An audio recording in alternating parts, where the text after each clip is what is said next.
عبد الرحمن دوسرے کمرے میں طاہر کے پاس کھڑا تھا۔ اس نے اسماعیل کی طرف دیکھا اور کہا، بیٹا تم تھوڑی دیر کے لیے باہر جاؤ۔ اسماعیل اٹھ کر برآمدے میں جا کھڑا ہوا۔ عبد الرحمن طاہر سے مخاطب ہوا، بیٹھ جاؤ بیٹا، تمہیں دیر ہو رہی ہے، لیکن ایک ضروری بات کرنا چاہتا ہوں، میں زیادہ وقت نہیں لوں گا۔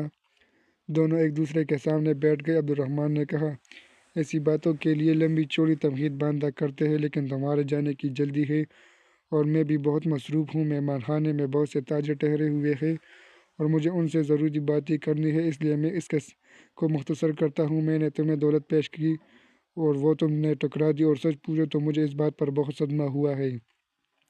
طاہر نے مسکراتے ہوئے جواب دیا، اگر آپ اس بات پر ابھی تک مصر ہے تو میں یہ اعتراض کرتا ہوں کہ آپ جو رقم مجھے دیکھنا چاہتے ہیں وہ خوارزم شاہ کے بیت المال میں بیچ دیں۔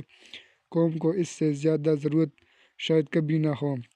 میں تمہاری یہ خواہش رد نہیں کرتا، یہ رقم وہاں بھیج دی جائے گی، لیکن اس وقت میں کچھ اور کہنا چاہتا ہوں۔ تمہارے دل میں ایک ایسی خواہش ہے جو تم نے ابھی تک مجھ سے بیان نہیں کی۔ عبد الرحمن کی بیوی پردے کے پیچھے کھڑی اپنی ہونٹ چبا رہی تھی۔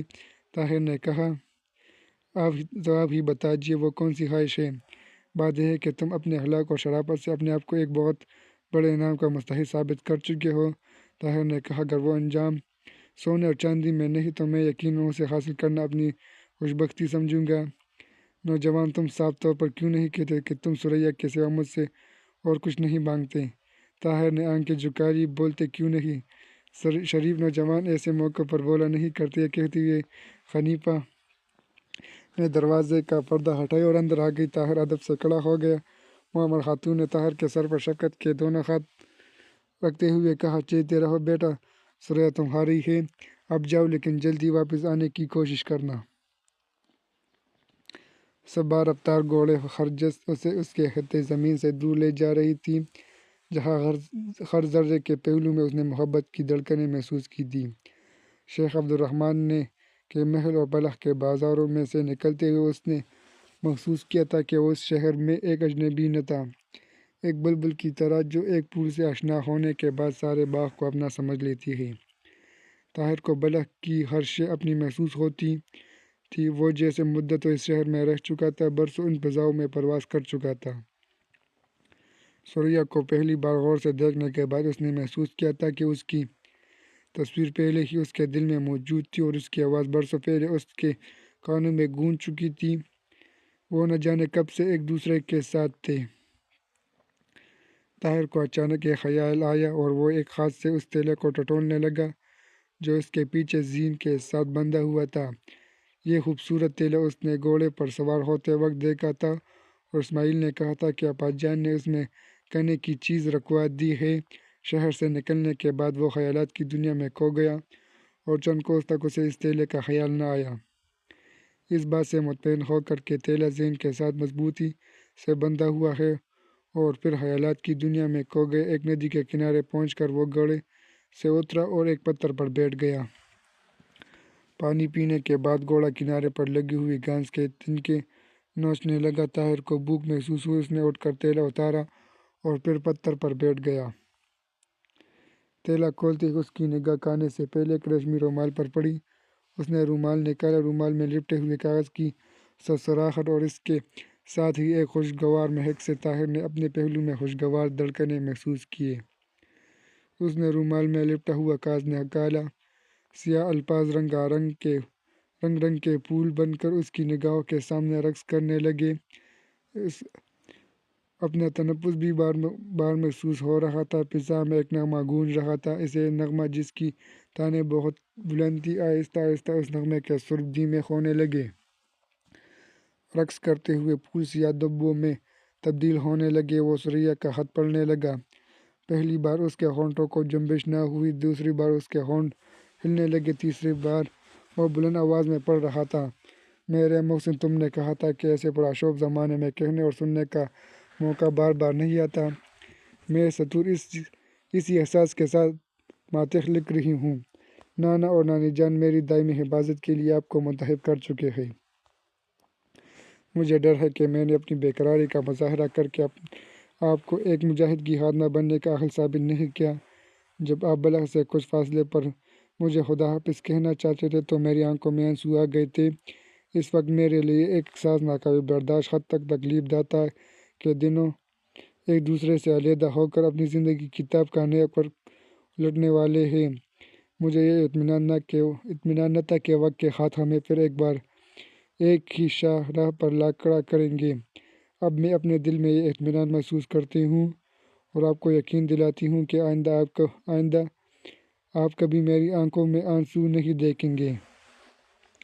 میں یہ ضرور کہوں گی کہ اب بغداد جیسے پر رونق شہر میں پہنچ کر اس چھوٹے سے شہر کو بھول نہ جائے، لیکن ساتھ ہی یہ دعا بھی کرتی ہوں گی کہ میرا خیال آپ کے بلند ارادوں میں حائل نہ ہو، میری یاد آپ کے پاؤں کی زنجیر نہ بن جائے۔ غالباً نانا اور نانی جان آپ سے بہت جلد بلخ لوٹنے کا مطالبہ کریں گے، لیکن میں التجا کرتی ہوں کہ جب تک بغداد میں آپ کا مقصد پورا نہ ہو واپس آنے کا ارادہ نہ کریں، میری فکر نہ کریں۔ میں ہمیشہ آپ کی ہوں جب تک سورج دنیا کی صبح کا پیغام دیتا رہے گا اور رات کے وقت ستارے آسمان پر جگمگاتے رہیں گے۔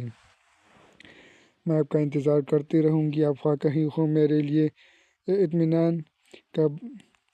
اطمینان کافی ہوگا کہ آپ میرے ہیں۔ طاہر نے خط اپنی جیب میں ڈال لیا اور اس کی بھوک مر چکی تھی۔ اس نے بے توجہی سے چند نوالے کھائے اور تیلا زین سے باندھ کر گھوڑے پر سوار ہو گیا۔ گھوڑا ہوا سے باتیں کر رہا تھا، اس کے کانوں میں ثریا کے یہ الفاظ ایک نغمہ بن کر گونج رہے تھے۔ آپ خواہ کہیں ہو، میرے لیے ایک اطمینان کافی ہوگا کہ آپ میرے ہیں۔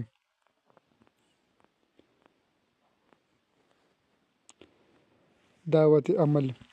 زید نے حسب معمول عشاء کی نماز پڑھنے کے بعد اصطبل میں ایک چکر لگایا، نوکروں کو ڈانٹ ڈپٹ کی اور مکان کے ایک کمرے میں واپس آ کر لیٹ گیا۔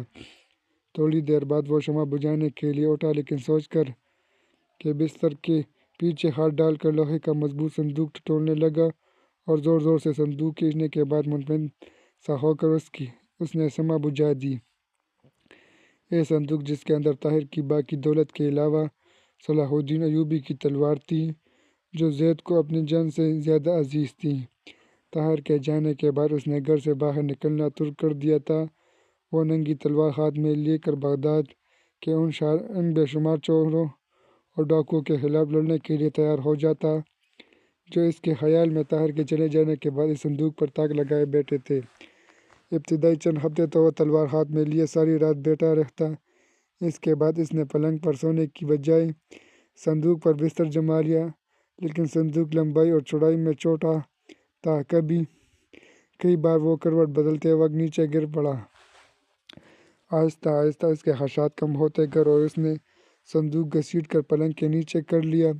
اب مکان کے نوکر یہ کہا کرتے تھے کہ رات کو سوتے وقت اس کے بڑبڑانے کی بیماری کم ہو گئی ہے۔ زید کو بھی اچھی طرح نیند نہ آئی تھی کہ اسے پھاٹک کی طرح کھٹکھٹاہٹ، اس کے بعد چوکیدار کی آواز اور پھر پھاٹک کھلنے کی چرچراہٹ سنائی دی۔ وہ تلوار سنبھال کر اٹھا اور بلند آواز میں چلایا، کون ہے؟ اپنے سوال کا جواب نہ پا کر وہ اندھیرے میں راستہ ٹٹولتا ہوا کمرے کے دروازے کے قریب پہنچا اور کواڑ سے کان لگا کر سننے لگا۔